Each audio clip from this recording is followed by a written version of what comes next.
Welcome to LOA Today. I'm Walt here with Louis D'Souza on this Monday, March the 11th, 2019. It's 8 a.m. in New York, 5 a.m. in Los Angeles.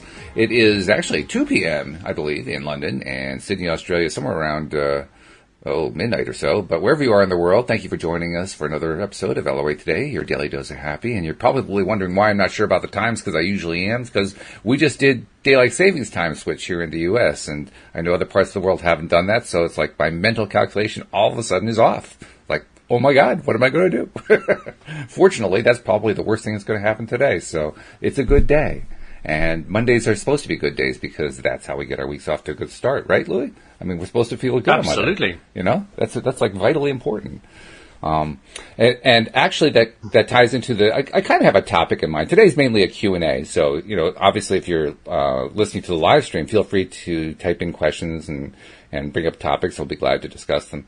But mainly, from my perspective, the topic today is taking control of your own mind. And it's something that everyone needs to do.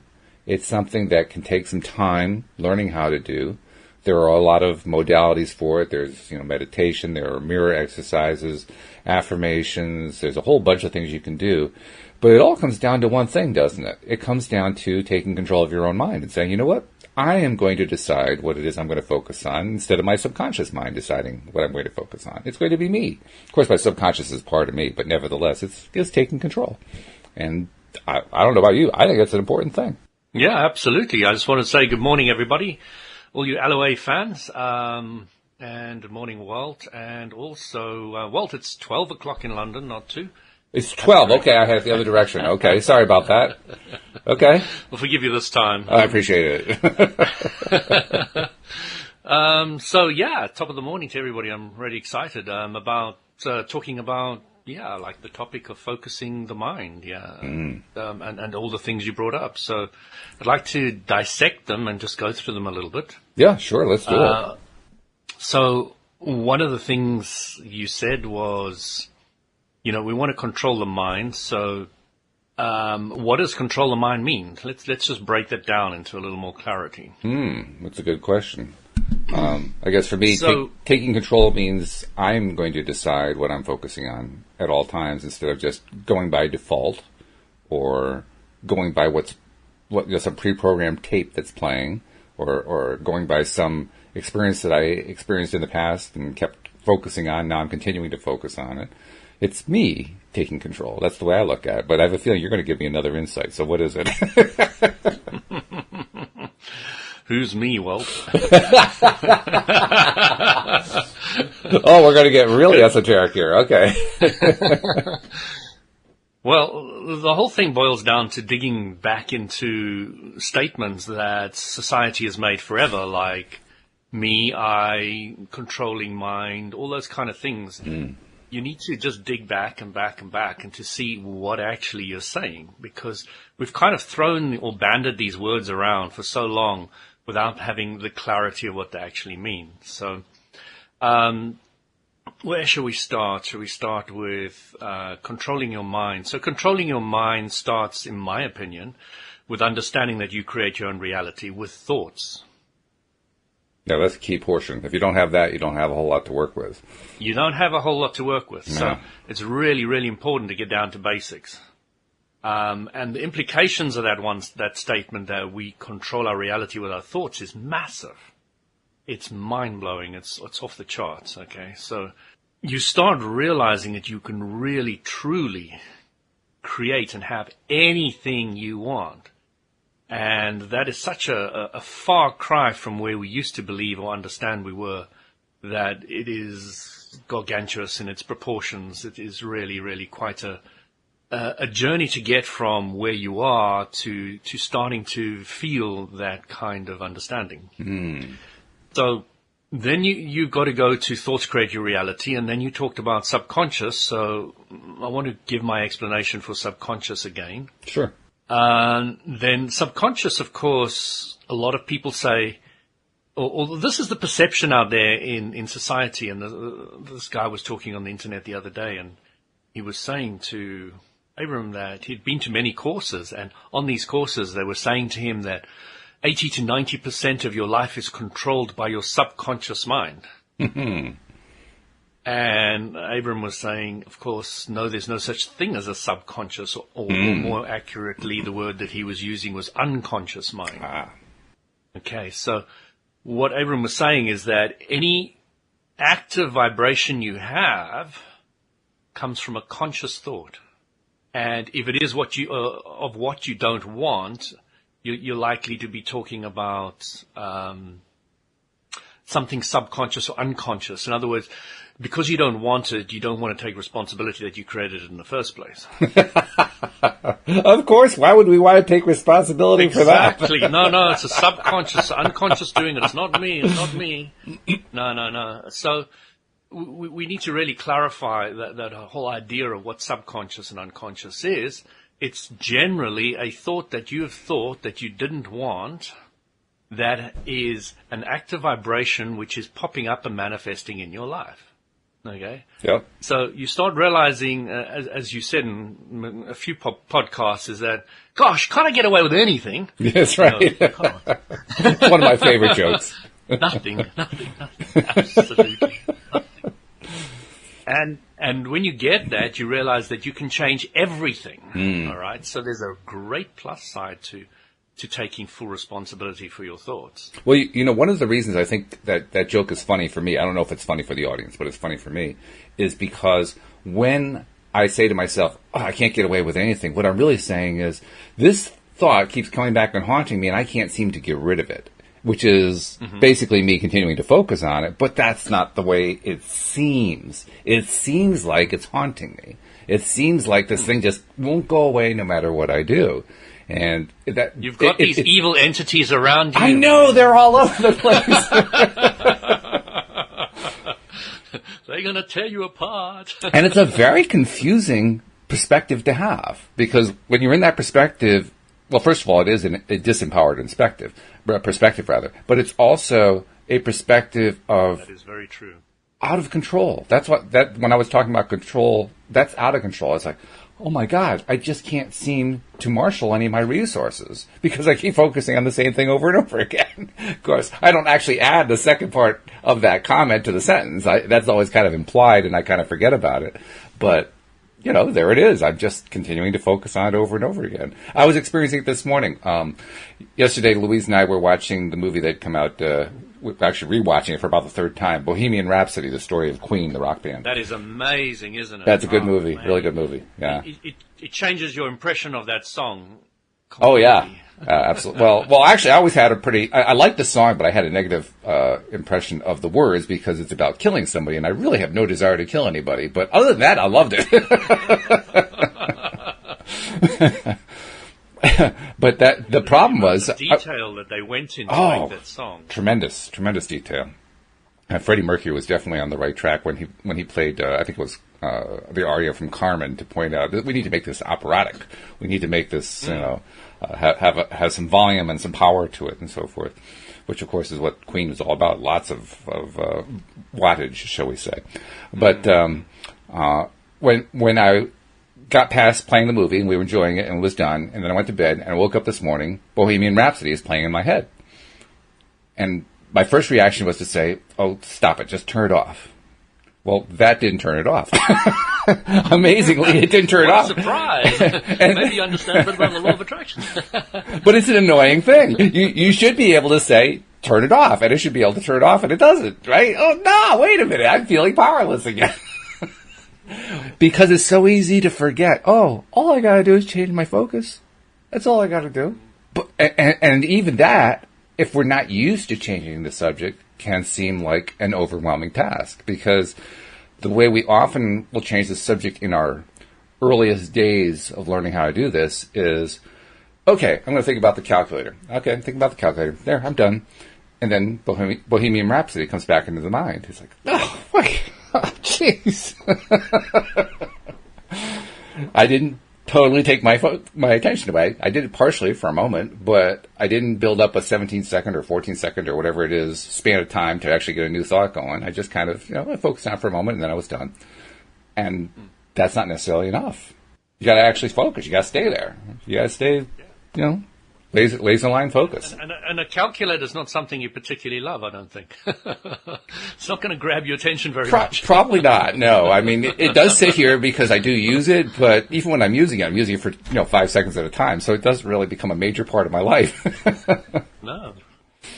No, I mean, taking some subject that you really, really love can be a massive advantage to you. So, and finding subjects that you love and then milking them, and then because you've milked them, you've activated them stronger in the law, for the universal law of attraction to respond to, and it's easier to go milk them at a later stage. So you get these different topics which you start having when you practice the law of attraction, which are, milking the sweet honey of the great thoughts that you have, and you start having a collection of them, and then you start using them as set points of attraction to go to when you are stuck in something that is holding you back in some shape or form.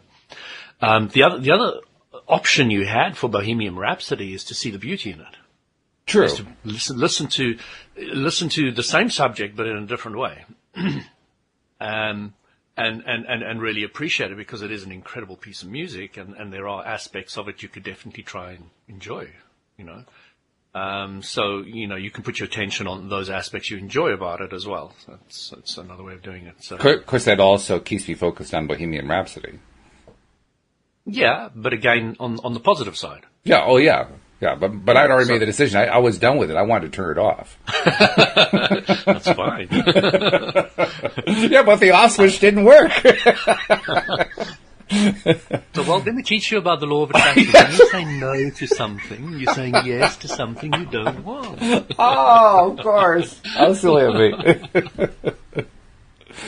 It's an important point for a lot of listeners to really. It's an important point for me. I mean, that little thing, because it slips in everywhere. Oh God, it's crazy. I literally made that mistake this morning. I did it this morning. I mean, how long have I been talking about law of attraction now? First thing I tried this morning was to turn it off. Like, did I not learn anything over the last 12 years? It's amazing. It's just amazing. It goes back to my mentor's statement to me once upon a time. He said, I understand this all intellectually and it's all great, but it's not working very well for me. She said, Louis, practice. Practice.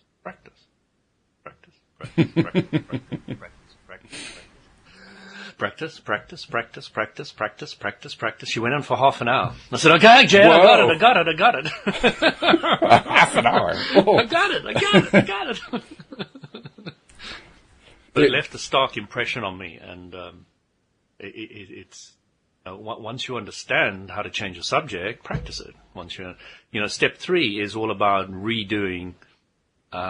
Step 4 is all about redoing step 3. It's redoing the allowing, redoing the focusing on what you want, redoing. It's a very, very important step in the 5-step, 6-step, 7-step, 8-step process that they've now got. How many do they have now? I don't even know. I think they do have about 8 or 9. Is that right? It's so simple. There are only 8 or 9 steps. Well, it is simple. There's 3 steps. Wait a minute. You just said it was 8 or 9. You can take it to the level of simplicity you want, or complexity. Mm-hmm. Which is what I like. It's the same thing about this Jinshin Jitsu, this energy work that I've been doing. You really can do it simply or complexly, depending on what your mind needs that day. Mm. Yeah, absolutely.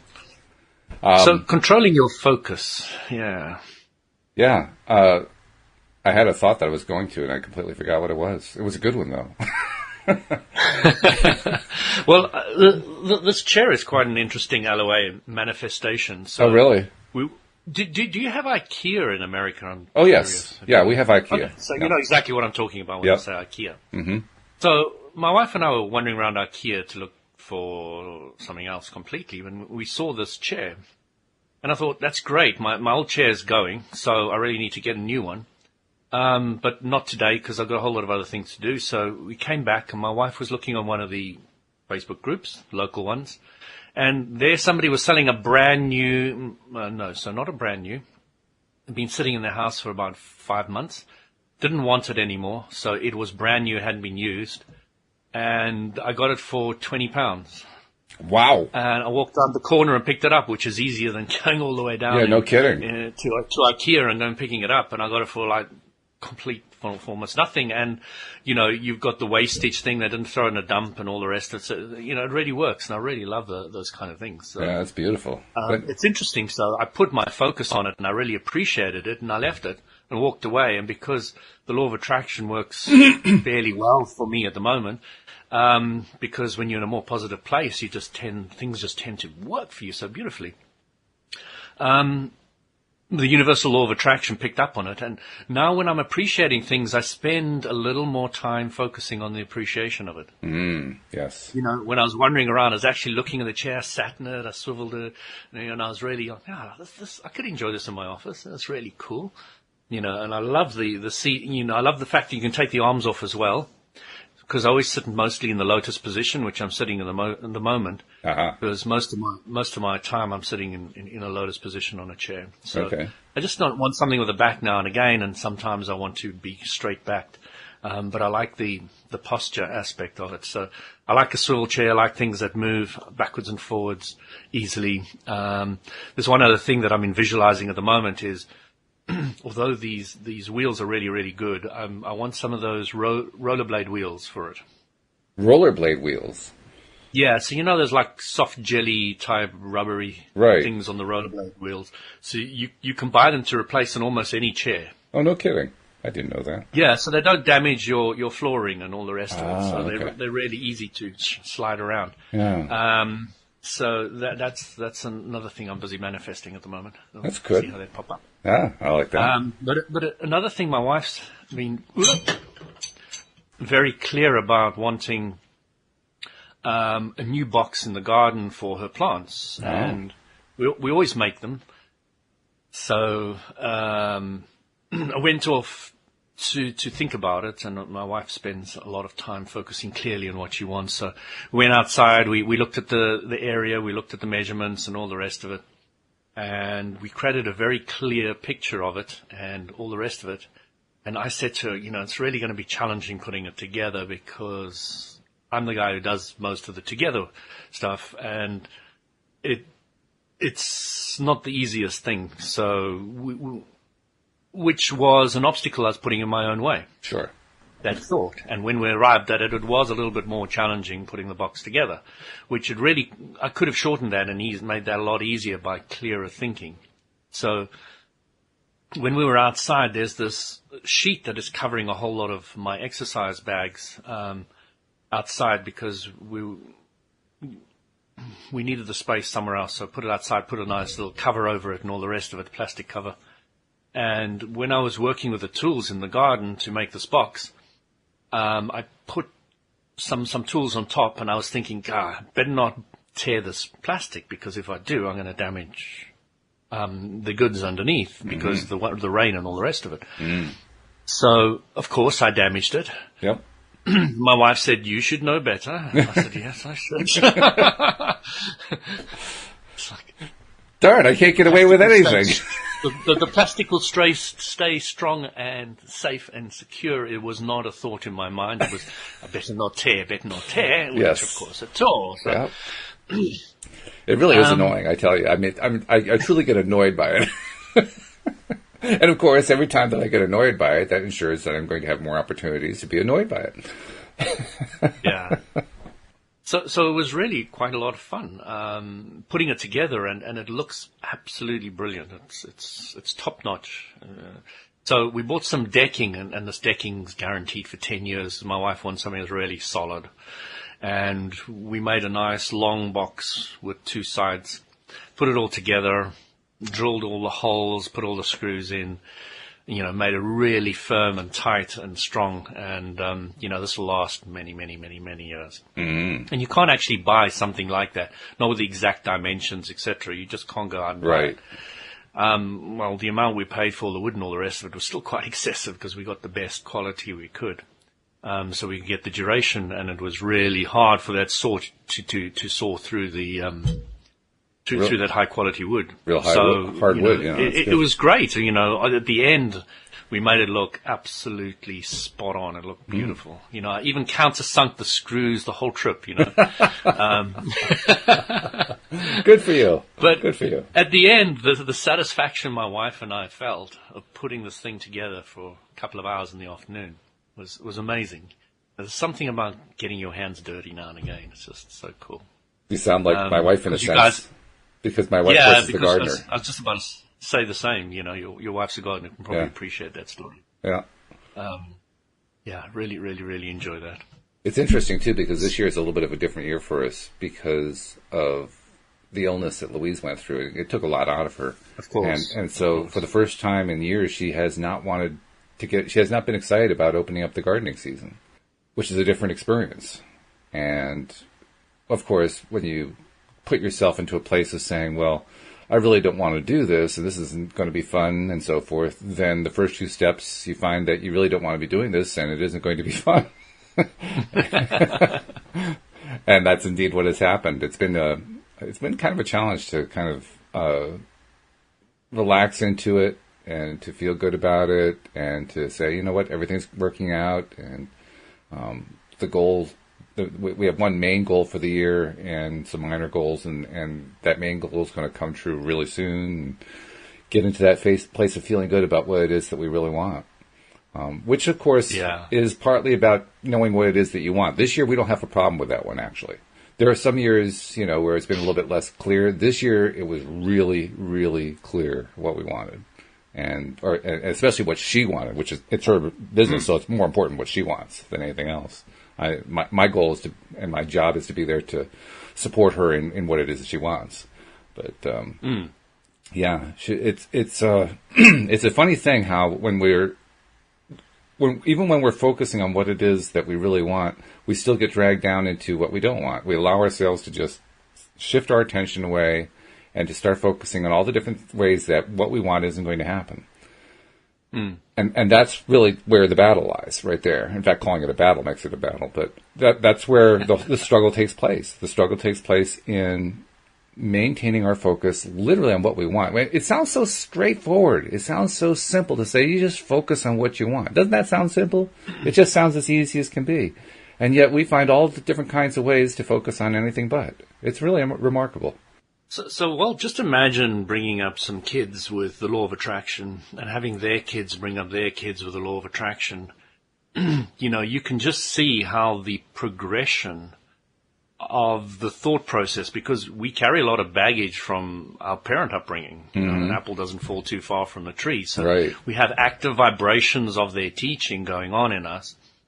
And you know, it's going to become easier over generations and generations, I think. Of course, some generations may break away from it and hate it and, you know, and all the rest of it. So, you know, you've got all that to contend with.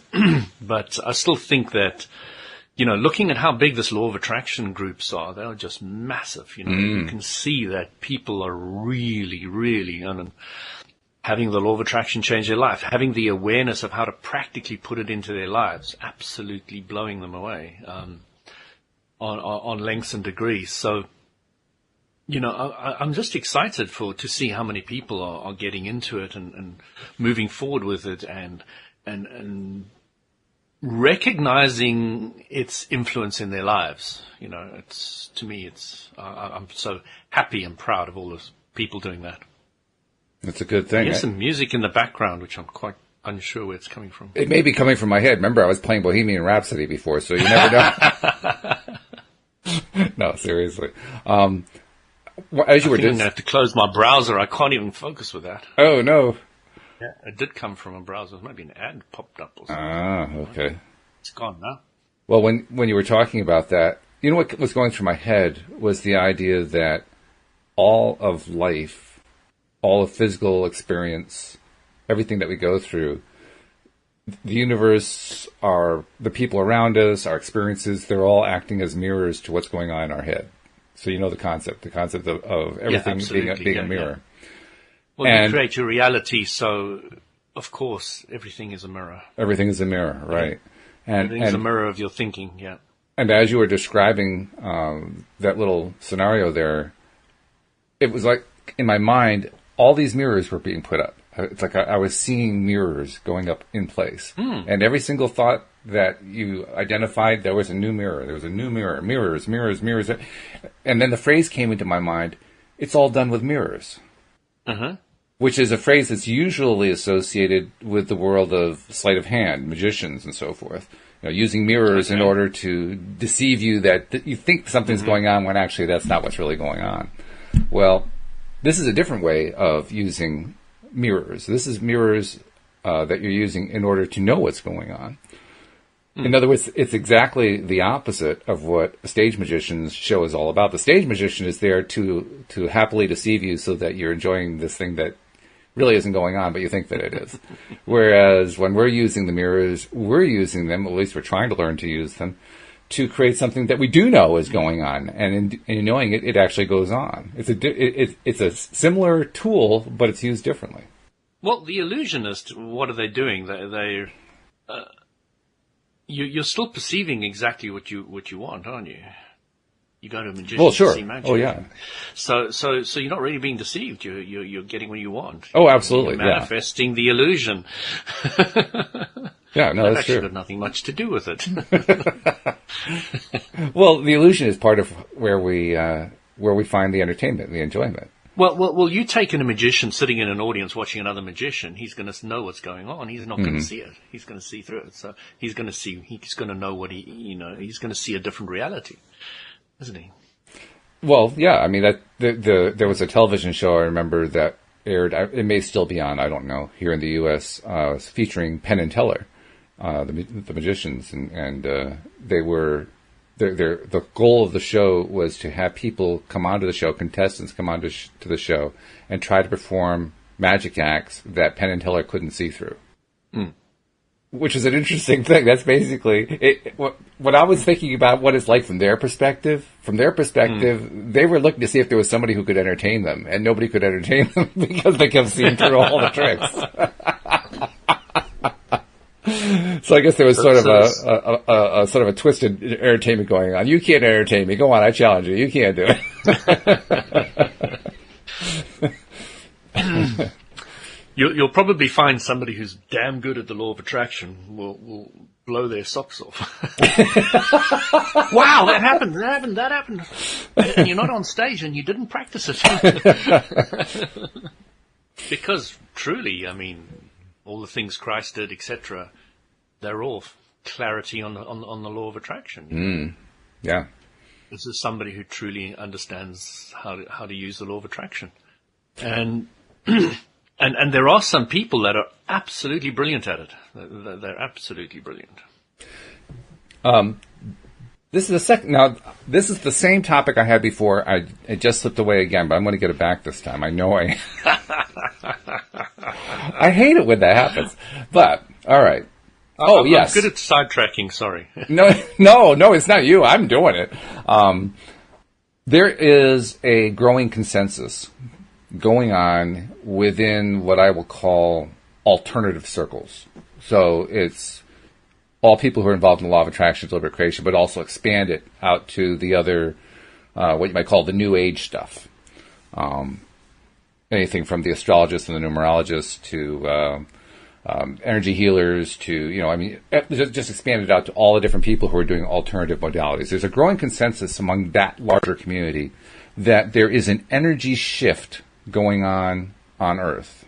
And you've even referenced it through Abraham. How Abraham says that time period, the delay, the amount of time we have to focus on something before we get a new thought, it has reduced, I think, from 17 to 14 seconds, you said. Yeah.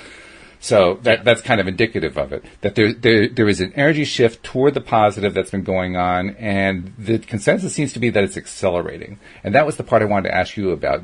First of all, I think the answer is probably yes, but do you see an energy shift going on, or do you feel it, or do you experience it? And second, do you think it's accelerating? Do you think more and more people are coming into their own energetically through their own focus, taking control of their own minds, understanding how this stuff works? And is it happening at an accelerated pace? Well, Walt, illusions. How many people live on this planet? Okay. Well, that answers my question, but I think we should probably answer for the audience. So, How many What's people? the answer, Walt? Well, let's see. Depending on which way you want to look at it, there's either roughly 7 to 8 billion or 1. Either way. Well, if you read your illusions again, there is only one. There's only one according to illusions. This is true. Mm-hmm. Yep. Because as soon as Richard Bach said to Donald Shimoda, there's one, and he was very impressed. He said, I'm going to go buy you breakfast. This is, you've really progressed, and this is great. And he said, and 8 billion others. And he said, oh, no, forget about it. So when people are perceiving this perspective, and we've talked about this before, that the world is moving faster, what they're really perceiving is themselves moving faster. Themselves being more in the positive place. Mm-hmm. If you were in a very negative person's body, mind, and living their experience, you would come to a conclusion that the world's going to shit. And it's going further down, and it's getting worse. There are a lot of people who have expressed that view, actually. Exactly. Mm-hmm. So you start understanding that this whole idea that the whole world is increasing, etc. The ships that pass in the night, like you and I, who spend a few minutes together on a podcast, are even the amount of time I spend thinking about Walt and what he's saying is minimal compared to the amount of time I'm thinking about my relationship between me and my stuff. This is true. Yeah. So 99% of everything is between you and you. Mm-hmm. And there's a little bit of ships in the dark where we bump into each other as worlds. Okay. So, yes, in my world, absolutely, Walt, it's definitely going much better and everything's great. But I can tell you for somebody else, it's not. The world is going to pot and it's falling downhill. And I spoke to a guy the other day about this. We were walking down from school. It was one of the dads, and he likes bumping into me and chatting to me on the way down. And he said to me, Louis, I just listened to the news again today, and there's this war and that war, and there's the fighting, and this is that, and that's all the rest of it, and Satan's got a huge grip on this planet and all the rest of it. And I said, well, that's not actually my perspective. I think the world's going a lot better and all the rest of it, but I understand where you're coming from. I said to him, how much do you listen to the news? Oh, every day I get the newspaper and I listen to it. And I said, okay. So, are you aware that your thoughts create your reality? And, so you go on and on, you get the picture. Mm-hmm. And we had the conversation again about, he said, with Satan and hell. And I said, well, how do you get rid of Satan? He said, well, what do you mean? I said, well, you seem to have a big problem with this Satan that's all powerful and all the rest of it. So I said, how do you get rid of him? So he's confused. He said, oh, no. I said, how about giving him love? What do you mean? I said, well, do you think Satan can handle the vibration of love? Do you think he can survive in the vicinity of pure positive energy? He was like, well, I suppose no. I said, so if you think about Satan and you give him love, you destroy him, don't you? Because pure positive energy can't live in pure negative energy. Law of attraction, it doesn't work like that. Mm-hmm. It just doesn't work like that. So you can destroy him. And he's like, okay. I said, yeah, now go tell your priest to stand up and say to everybody, love Satan.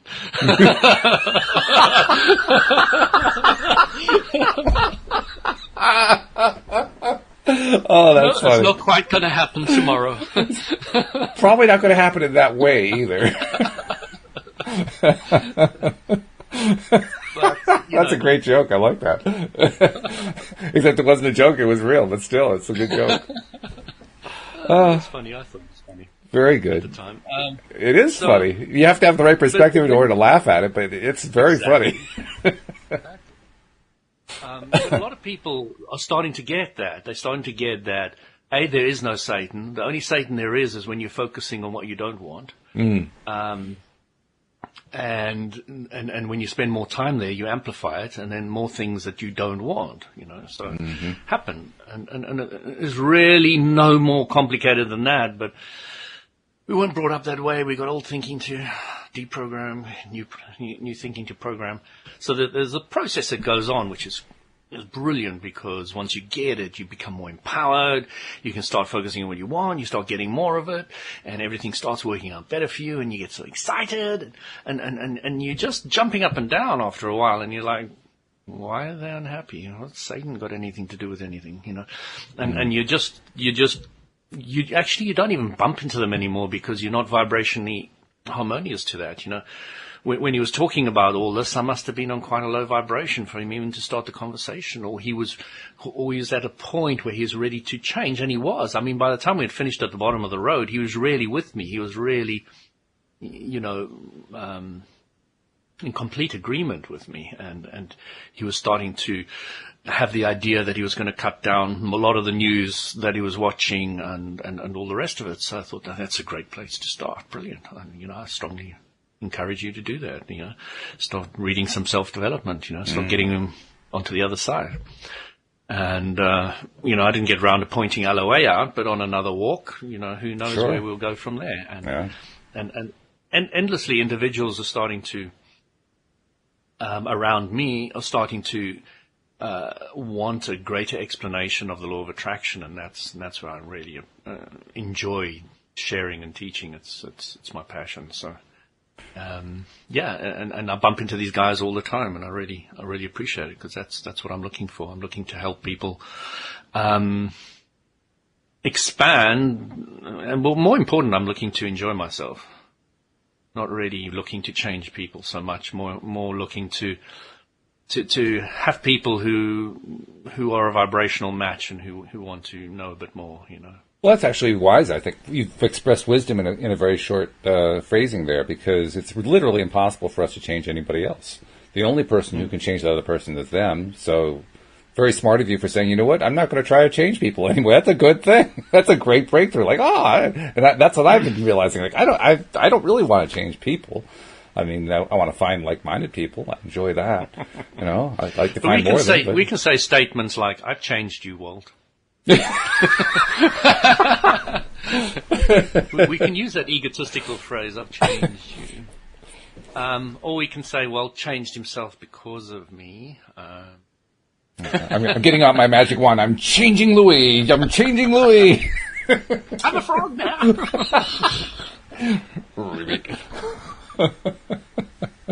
I need that princess to kiss me. Don't tell your wife that. Why not? Well, maybe she's the princess. It could be the princess. That's possible. Yes, that's true. I'm very fortunate. My wife is very.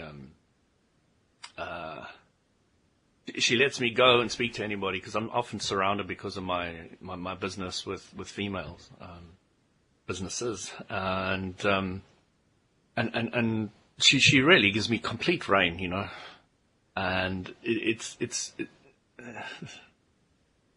enjoyable because it's vice versa as well. I mean, she can do pretty much anything she wants, and I in the end of the day, there's only one thing that's important to me in a relationship. Do you still want to be with a partner or not? Mm-hmm. Yeah. Everything else is immaterial. This is true. Yeah, and it's actually a daily decision. That's what I find. I find myself answering the same way every day. But every day the decision comes to me, and yep. It's always yes, yep. And one day it may be no. Possible. That's just the way it might be. Possible, but I doubt it because I keep saying yep, and so the law of attraction says okay. And the law of attraction will amplify it. Yeah. Hey, Nasha is often sharing a lot of stuff, and I don't often take the time to go through her stuff and read it on the show, but I figured this is a good time to do it. Why do I figure that? I don't know. It just seems like a good time. But she has had a bit of a breakthrough recently, which I perceived. She has had a breakthrough, and she's been trying to express it here. And I think I just wanted to kind of touch on some of the stuff that she talked about, because she raises a couple of interesting points that tie in directly to what we've been talking about. Now I'm kind of cutting off part of what she started with, but she says, "I'm seriously feeling like I was sleeping from the year 2011 until now, and yet everything was there in the open. I've been very hard and harsh on myself. I just realized during the war attack," that she lives in Pakistan, so she's scared of what's going on with India and Pakistan. That was a real awakening call. I'm going through a breakthrough, and I was unaware of why I was getting to see my ex, but it was only about him. It was not only about him, it was also in my dreams that I tracked him down and tell him all I wanted to. Earlier, I would just see him like he vanished on me, that he was never there. I can't believe we human beings can be so stuck in something and not see beyond the hurt. When asked of a person you're dealing with, no, I'll cut that part out. I realized certain more things at home. They kept on fooling me, and now I can see it.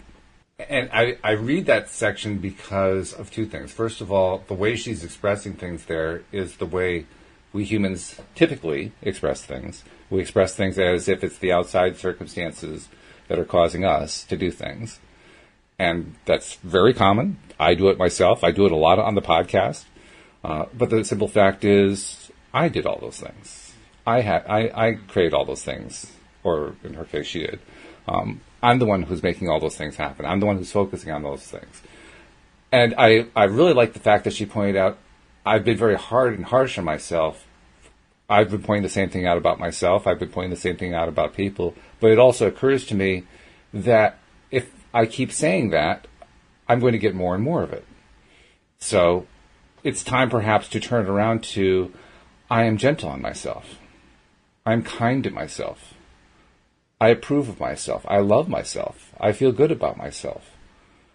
I approve of what I've been thinking of. I like where I've been going. Huge breakthrough. It's not to be underestimated how much of a change that is. So we may know the end where she should be, but if she's just going from, let's say, revenge to rage, it's a big step. It's a huge step. Big steps, and it must be appreciated. Yeah. You see, so a lot of people would say, Nasha, you've got to go all the way to be happy, and you've got to forgive them, and blah blah blah blah blah blah. But that's maybe too far. And just moving up the scale, it's fantastic. I mean, it's huge. And if we as humans can appreciate more the small changes, which is vibrationally, which are not that small, they're actually huge, but if we can appreciate going from a negative emotion to a higher negative emotion more, if we can really get the clarity of seeing that in people, if somebody's depressed and they're going to revenge, and you actually appreciate that instead of saying, oh, no, that's terrible, Here, take some more drugs because we want to make you more docile again and get you more depressed again so that you're not revengeful. So, we really need to get to that place of appreciating the scale of the emotions and living with them and working with them. I'm very excited about Nasha and all those people that are changing from the really low. And there's a huge depressed culture looking at the Law of Attraction group. Oh yeah.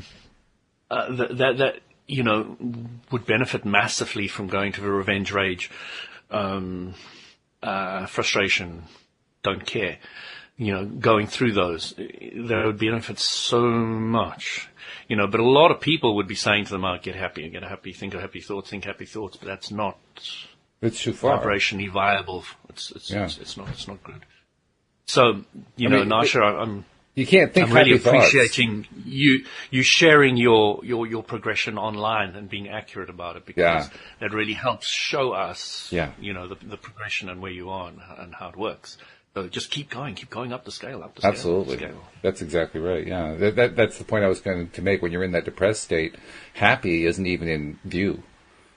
I mean, it's just not even within the realm of perception. You just can't even see it.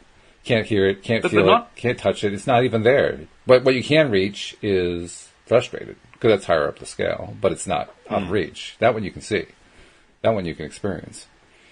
Yeah, frustration was well, and still is to a degree, a huge companion of my life, huge. Huge. I always perceive that I could be doing this better, that better. I think we all do. Which is fine, as long as we don't spend too much time on it. And that's it. Spend more time that's it right there. Yeah. I mean, you talked beautifully about how important it is to climb that scale and not be afraid of the fact that you're in a negative end of the scale. Well, the way to do that is, it's like you're in depression and you want to go up to anger. Do you want to move up to anger because you want to carry out your anger on somebody else? No, you just want to get to the anger because it's higher up on the scale. It doesn't mean that you want to go act it out on everybody. It just means you want to get there. You can act it out on people, and it still will feel a lot better than where you were. And again, you're only going to act it out on those people that are vibrational match. Well, that's true. Those people that allow it to happen to them. So it's not like you can force yourself on anybody else. You know, they have to be a vibrational match, or you just won't appear at that time when you're angry. You know, it just won't happen. So don't worry too much about who lands up in your firing range, because that is who is supposed to land up in your firing range. That's true, but there's also the flip side of it, which is you don't want to spend a lot of time. At least I would not want to. I'm going to speak for myself. I won't speak for everybody else. I would not want to spend a lot of time in any of those places because I really don't want to dump my anger on somebody else. I really don't want to take revenge out on somebody else. Even if they're vibrational matches, like, I don't want that, because if I do, I know I'm just going to bring more of it to me. My goal isn't to stay there in order to bring more of it on me. My goal is to get there so I can climb higher up on the ladder, not to stay at the lower rungs. I don't want to stay in those lower rungs. And I think that's where most people really want to get to. They want to get higher up. I'm looking at my frustration there, and I've spent a lot of time there. A lot of time in frustration.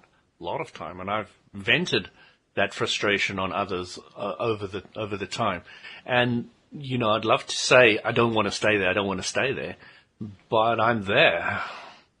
So you know, on some subjects, I'm there, and I have to appreciate that venting it and then looking for I don't care, which is something that has been very strong in my life, as I don't care.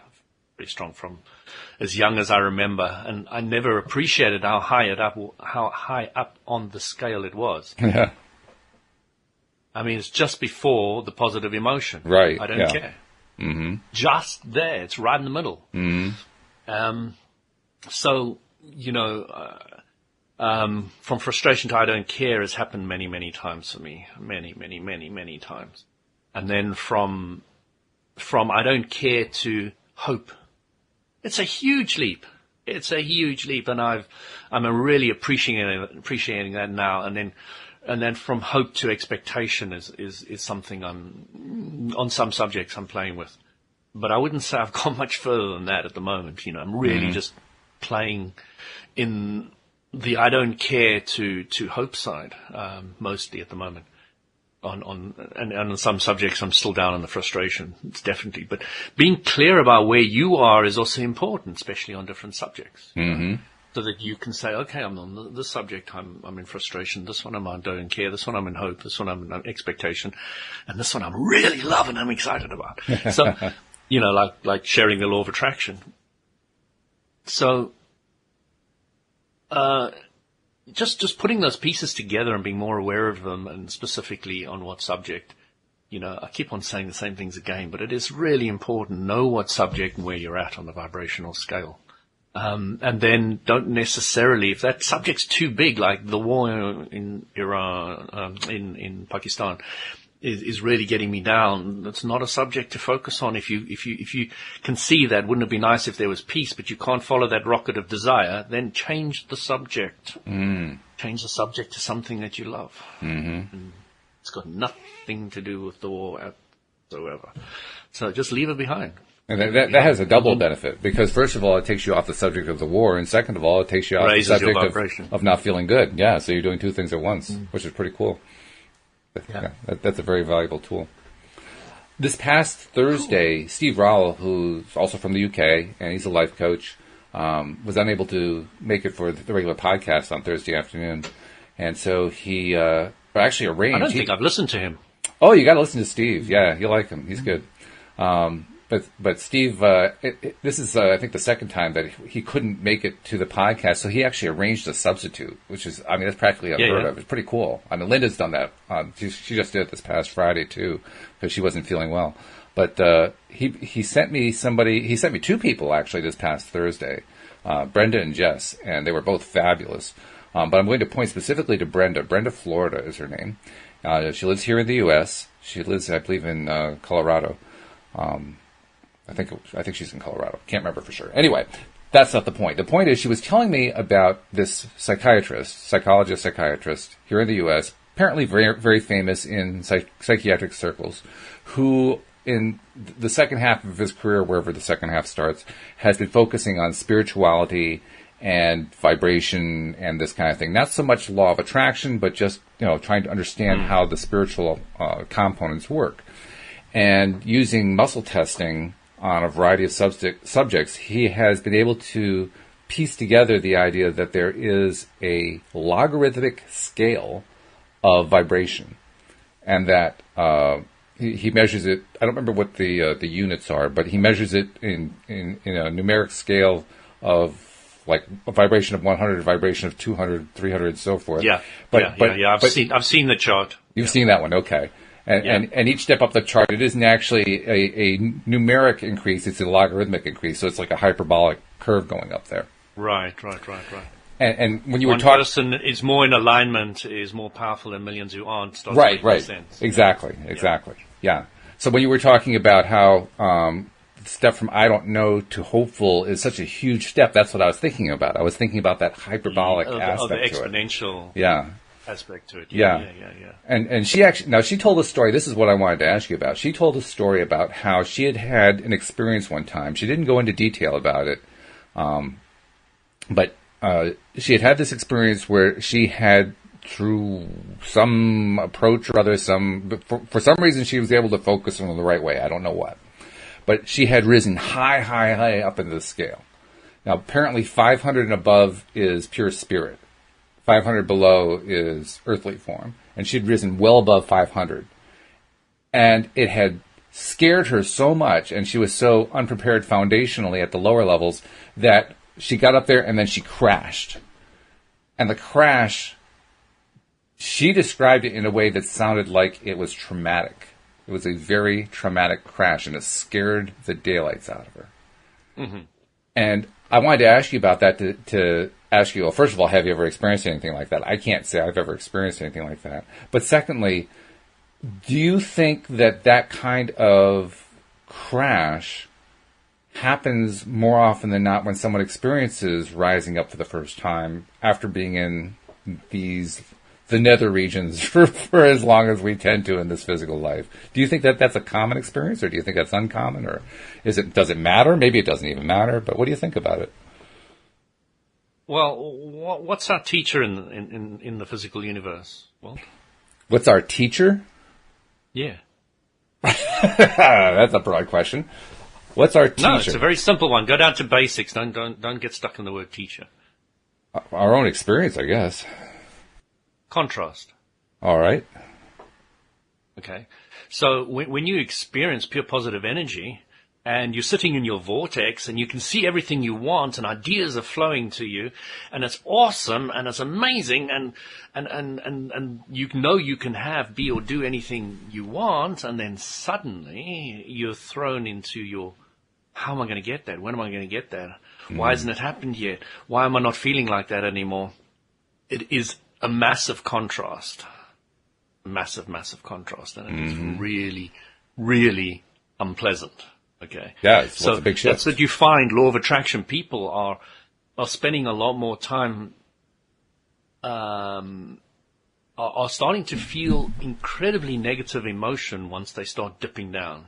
And it's strong. Okay. It's like, whoa, I don't want to do that anymore. I don't want to go there. It's not right. It doesn't feel good, and it's terrible, and I want to get out of it quickly. And you're clear about it. And that's because you spend a lot of time on the positive. More positive areas, and when you dip in, it's like, this is not for me. I'm not a vibrational match to that anymore. I want out. But it's strong. It's really strong. And that's all she's experiencing. And just to give you an example of something I did experience once. So I'd studied the spiritual path, where you learn to go into this definition of the word spiritual as well. So you learn to channel the Holy Spirit, which is not Holy Spirit, which we call the Word, the pure positive energy, the source energy. You channel. You open yourself up to the pure positive energy, which means you become a vibrational match to it. Okay. So we're taught to do that, and we do spiritual exercises to increase your vibration, etc., etc. So I was lying in the bed one day, and I went to sleep. I woke up sometime at night, and I felt this huge black force pressing down on my chest, and it was almost like an entity. Okay. And it completely paralyzed me. I couldn't move a single muscle. I was 100% awake, 100% paralyzed. Wow. Okay. So I tried with all my might to move a single finger or an arm or anything. I couldn't move anything. And this force that was pushing down on me was so black and horrible. Ugh. So then I thought, okay, I give up, because trying with my power, my strength is not working. So let me open myself up to the source energy, the spirit energy, and let it just flow through me. And because my desire to get out of this was so strong, because of the fear that this entity had generated with me, I became more scared of the power of the source energy than I was of this entity by the time I was finished. It blew this thing to pieces and poured through me like this huge waterfall, just pouring through me. Every millimeter of my body was glowing and full of energy, and I was so scared of it that I wanted to shut that off too, which I managed to do. But it was giving me an idea of the contrast going on there. So, I was actually thinking of bringing that story up sometime in the podcast, and you gave me a perfect opening to do it. So yes, it's just really a contrast thing. So again, because I was really on a very negative vibration, I found out later that is a typical witch doctor attack on an individual. Really? In South Africa, in Africa. That black force, waking up, frozen, can't move, etc. Everything I experienced was atypical, a witch doctor attack. Or, somebody can pay a witch doctor to attack an individual out there, and that's the kind of thing that they do. But I never had that ever happen to me again. Nobody came near me again. I don't think. If anybody was actually attacking me and it wasn't me attacking me, then, which it really was in a way. The interesting thing was that I never knew that this was anything atypical. I never heard about it or anything at a witch doctor. That was an atypical scenario of how they would attack somebody. Atypical? Why atypical? Well, I don't know what the word atypical means. I thought it meant typical. Oh, no, atypical is the opposite. Unusual. Oh, typical. Sorry. Yeah. Okay. No, I've been using it wrong for quite a while. Thanks for correcting me. Oh, well. Hey, that's all right. We help you clear it up. Quite a typical method of which they use, yeah. Okay. All right. Well, when you were describing that, and actually I see we only have about a minute or two left, so we have to be a little quick here, but it reminded me of a positive experience I had with Linda Armstrong. There was one particular day where she was working with me, but she was working with all of our audience at the same time. It was sort of a meditation kind of a thing. But she came to me saying, first of all, can I come to you? I said yes. She came to me energetically. And I actually experienced her energy coming to me. Now, she was coming to me in a very positive energy, so it felt really, really good. But I was impressed, literally impressed, by how powerful that energy surge was. So I'm asking myself, if somebody tried to come at me with an energy surge that was entirely negative, what would that be like? I could see how that would actually be, where you can't move, where you just feel totally immobilized. Then I could see that.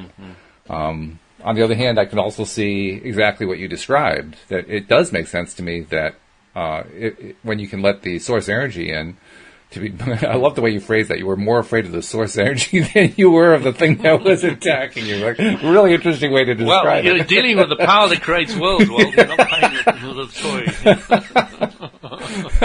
So, it's an interesting way to use law of attraction, because you were in a state of fear, so you used fear to your best advantage. You used fear by saying, I'm more afraid of the source energy than I am of this black thing. Like, poof, okay, here you go.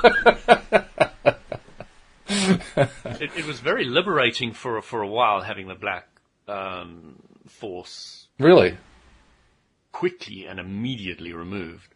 But then the power of the source energy was just pouring through so strongly for so long afterwards that I was like, ah. So it was overwhelming then. Really great experience. That's something I'll never forget. Yeah. Don't regret either side of the story. Well, it's just. I mean, we like to end our episodes on a high. That sounds like about as high as we've ever ended on. So we'll just end it right there. That's a good one. Fantastic.